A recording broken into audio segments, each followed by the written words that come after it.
Do you want to know how you can disable your game ID or hide your game ID from others on Melbet? If yes, then this video is specially for you. Hello and welcome to TechTube. It's your host back again with yet another interesting tutorial video.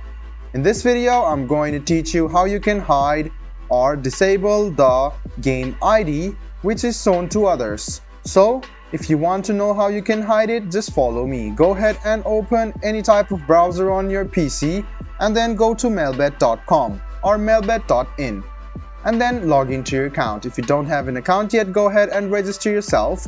And after that, this type of interface will appear on your screen. Go ahead and click on the website settings which you see right beside make a deposit, and you can see show game ID.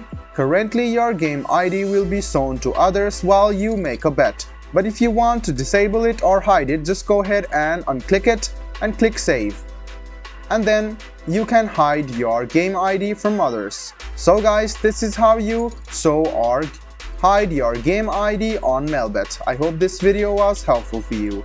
If you still have any kind of confusion, please do mention us on the comment section down below. Like the video, subscribe to the channel, and do hit the bell button for more.